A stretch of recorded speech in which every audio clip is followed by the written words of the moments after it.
लोकतंत्र, डेमोक्रेसी, एक ऐसा शब्द जो हम सबको लगता है कि हम जानते हैं। मतलब स्कूल की किताबों से लेकर न्यूज़ की हेडलाइंस तक ये हर जगह है। पर कभी सोचिए, क्या इसका मतलब सिर्फ उंगली पर स्याही लगवाना और वोट डालना है? क्योंकि अगर ऐसा ही है तो दुनिया के बड़े बड़े तानाशाह भी तो चुनाव करवाते हैं। तो फिर फर्क क्या है? यही यही सवाल सबसे दिलचस्प है। आज हम एक तरह से जासूस बनने वाले हैं। हमारे पास कुछ देशों की केस स्टडीज हैं जो लोकतंत्र का, कह सकते हैं, एक नकाब पहने हुए हैं।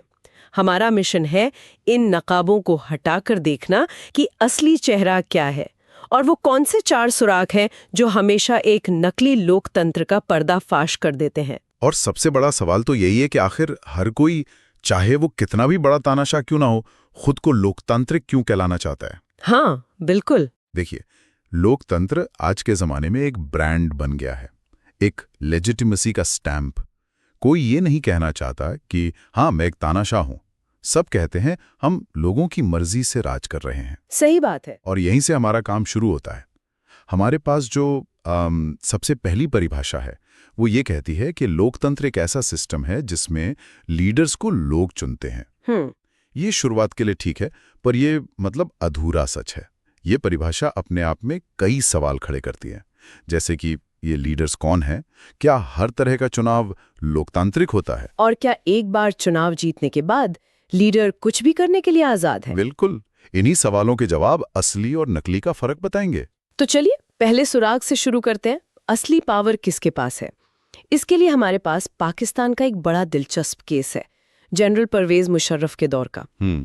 कहानी ये है कि 1999 में उन्होंने एक मिलिट्री तख्ता पलट किया, मतलब सेना के जोर पर चुनी हुई सरकार को हटा दिया। हाँ, और उसके बाद जो हुआ वो क्लासिक लोकतंत्र का नाटक था। उन्होंने खुद को प्रेसिडेंट घोषित कर दिया। अच्छा।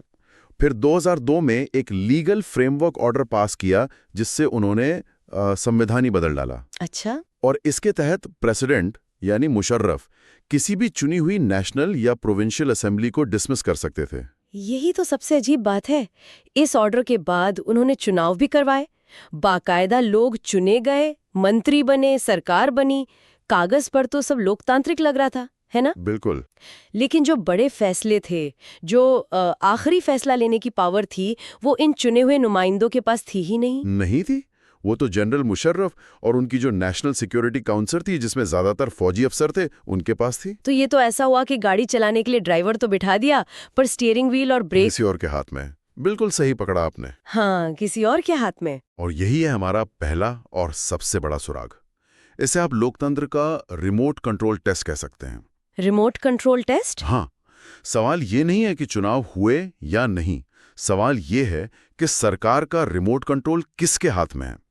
लोकतंत्र में आखिरी फैसला लेने की पावर लोगों के चुने हुए लीडर्स के पास ही होनी चाहिए। अगर चुने हुए नेता सिर्फ एक चेहरा है और असली फैसले पर्दे के पीछे से कोई सेना, कोई बाहरी देश या कोई बिना चुनाव तानाशाह ले रहा है, तो वो लोकतंत्र का सिर्फ एक सेट है, असली शो नहीं। वाह, रिमोट कंट्रोल टेस्ट, ये याद रहेगा। तो पहला पिलर साफ है, पावर सही हाथों में हो। लेकिन क्या हो अगर पावर देने का तरीका ही गलत हो?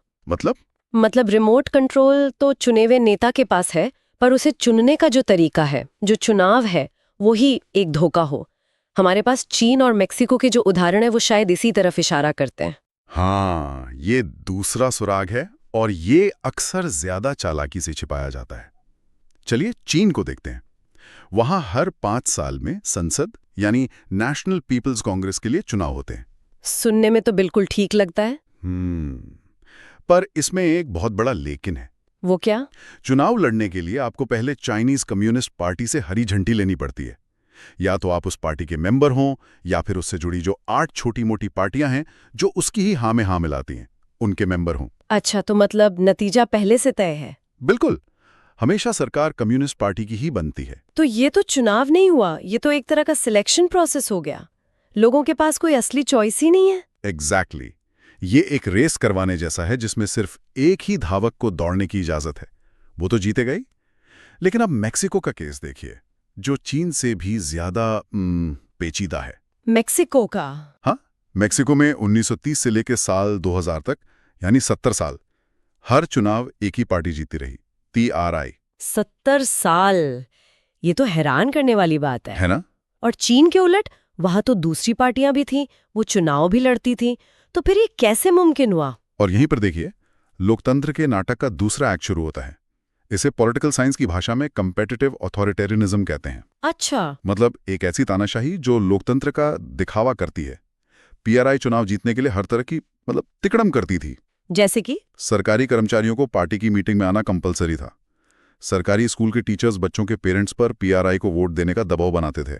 मीडिया सिर्फ विपक्ष की बुराई करता था, और सबसे बढ़कर कई बार आखिरी मिनट पर पोलिंग बूथ की जगह ही बदल दी जाती थी, ताकि लोग परेशान होकर वोट ही ना डाल पाएं। बिल्कुल। मतलब सब कुछ था, चुनाव थे, विपक्षी पार्टियां थी, वोटर थे, बस एक चीज नहीं थी, फेयर गेम। हाँ, फेयर गेम। ये ऐसा है जैसे आपको क्रिकेट मैच खेलने बुलाया जाए पर सामने वाली टीम का ही अंपायर हो, उसी का स्कोरर हो और बाउंड्री लाइन भी वही तय करे। आप खेल तो सकते हैं पर जीत नहीं सकते। कभी नहीं। और यहीं से हमें हमारा दूसरा सुराग मिलता है। लोकतंत्र एक आजाद और निष्पक्ष चुनाव पर आधारित होना चाहिए, जहां सत्ता में बैठे लोगों के लिए हार और जीत का बराबर मौका हो। चुनाव सिर्फ एक रस्म नहीं होनी चाहिए, जनता के हाथ में ये असली पार होनी चाहिए कि अगर वो सरकार से नाखुश है तो उसे वोट देकर बदल सके। सही बात है। बिना इस ऑप्शन के चुनाव सिर्फ एक महंगा मजाक है। ठीक है, तो 2 टेस्ट हो गए। पहला, रिमोट कंट्रोल टेस्ट, पावर सही हाथ में है या नहीं। दूसरा, फेयर गेम टेस्ट, क्या चुनाव निष्पक्ष है। अब मान लेते हैं ये दोनों टेस्ट पास हो गए, पावर भी सही हाथ में है और चुनाव भी फेयर हो रहे हैं, लेकिन क्या ये काफी है? हमारे पास कुछ ऐसे उदाहरण हैं जो दिखाते हैं कि खेल के नियम वोटर्स के लिए ही भेदभाव वाले हो सकते हैं। हाँ, और ये हमें लोकतंत्र की आत्मा के और करीब ले जाता है। ये तीसरा सुराग है जो समानता के सिद्धांत पर आधारित है। कुछ उदाहरण है हमारे पास इसके? बिल्कुल। जैसे सऊदी अरब में 2015 तक औरतों को वोट देने का हक ही नहीं था। अच्छा। या जैसे एस्टोनिया ने अपने यहाँ नागरिकता के नियम कुछ ऐसे बनाए हैं कि वहाँ रहने वाले जो रशियन माइनॉरिटी के लोग हैं उनको वोटिंग का अधिकार हासिल करने में बहुत मुश्किल होती है। और फिजी का केस तो और भी चौंकाने वाला है। हाँ, बताइए। वहाँ का जो इलेक्टोरल सिस्टम है वो ऐसा है कि एक मूल फिजी नागरिक के वोट की कीमत वहाँ रहने वाले एक इंडियन फिजी नागरिक के वोट से ज्यादा है। ज्यादा है? मतलब 2 लोग एक ही देश में रह रहे हैं, एक ही चुनाव में वोट डाल रहे हैं, पर एक के वोट का वजन दूसरे से ज्यादा है। ये तो सीधे सीधे नाइंसाफी है। ये नाइंसाफी नहीं, ये लोकतंत्र के मूल विचार पर हमला है। और यही हमें हमारा तीसरा सुराग या कहिए तीसरा स्तंभ मिलता है।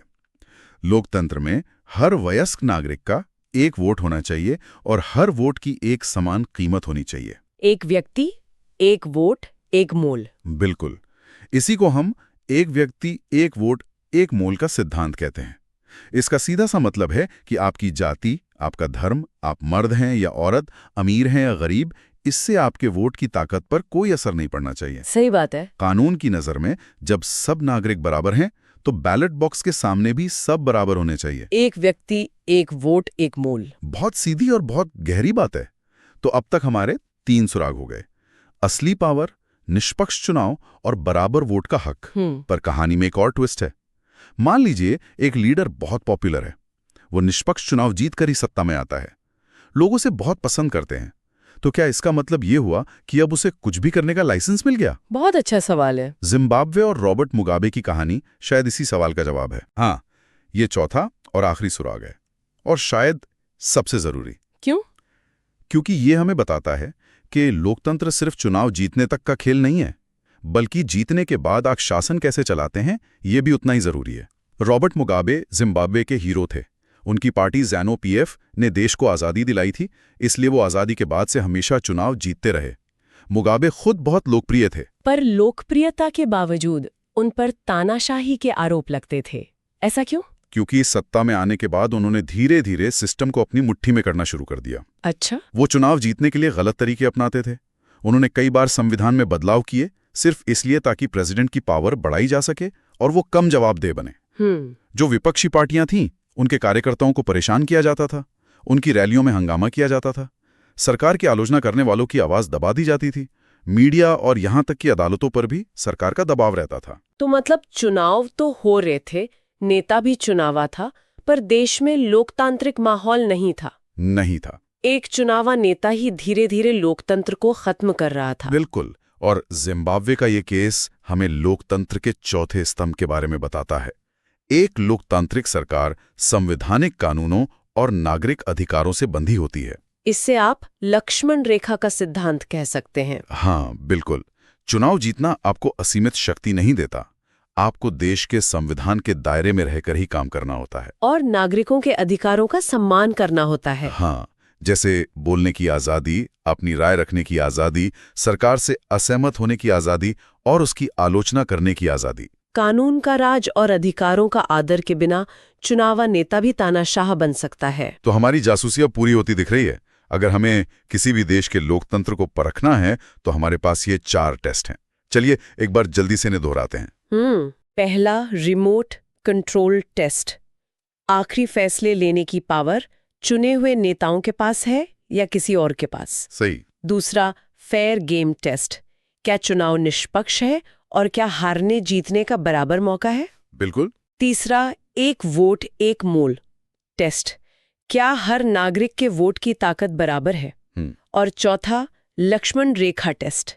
क्या सरकार संविधान और नागरिक अधिकारों के दायरे में काम कर रही है। सही। अगर किसी सिस्टम में इन चारों का जवाब हाँ है, तभी हम उसे सही मायनों में लोकतंत्र कह सकते हैं। अब आखिरी सवाल पर आते हैं जो आपने शुरू में पूछा था कि हमें इन सब की परवाह क्यों करनी चाहिए। हाँ, क्या लोकतंत्र ही सबसे अच्छा सिस्टम है? देखिए, शायद नहीं। इसमें भी अपनी कमियां हैं। जैसे बार बार चुनाव से अस्थिरता आ सकती है, फैसले लेने में बहुत सारे लोगों से सलाह मशवरा करना पड़ता है जिससे देर होती है, और कई बार चुने हुए नेता भी अपने फायदे के लिए काम करते हैं। बिल्कुल। तो फिर ये बाकी सिस्टम जैसे तानाशाही या राजशाही से बेहतर क्यों है। 2-3 बहुत बड़ी वजहों से। पहली, लोकतंत्र किसी भी और सिस्टम से ज्यादा जवाबदेह होता है। सरकार को डर रहता है कि जनता हटा देगी। हाँ, ये डर उन्हें बेहतर काम करने के लिए मजबूर करता है। दूसरी, लोकतंत्र में अलग अलग विचारों और बहसों के बाद फैसले लिए जाते हैं, जिससे गलतियों की गुंजाइश कम हो जाती है। और तीसरी और सबसे जरूरी बात, लोकतंत्र हमें अपनी गलतियों को सुधारने का मौका देता है। अच्छा। कोई भी सरकार परफेक्ट नहीं होती, पर सिर्फ लोकतंत्र में ही जनता के पास ये ताकत होती है कि वो अपनी गलती मानकर अगली बार किसी और को मौका दें। किसी तानाशाही में आपको ये मौका कभी नहीं मिलता। कभी नहीं। ये सिर्फ शासन का तरीका नहीं है, ये नागरिकों को सम्मान और गरिमा देने का तरीका है। बहुत खूब। और शायद इसीलिए अब्राहम लिंकन की वो सदियों पुरानी परिभाषा आज भी उतनी ही ताकतवर है। लोगों की, लोगों के लिए और लोगों द्वारा चलाई जाने वाली सरकार ही लोकतंत्र है। बिल्कुल। और इस चर्चा को खत्म करते हुए मैं सुनने वालों के लिए एक सवाल छोड़ना चाहता हूँ। जरूर। आज हमने लोकतंत्र को परखने के जो 4 पैमाने समझे हैं, असली पावर, निष्पक्ष चुनाव, बराबर वोट और सत्ता की सीमाएं, इन पैमानों पर अगर हम अपने आसपास की व्यवस्थाओं को, अपने देश को, अपने समाज को कसें तो वो कितने खरे उतरते हैं।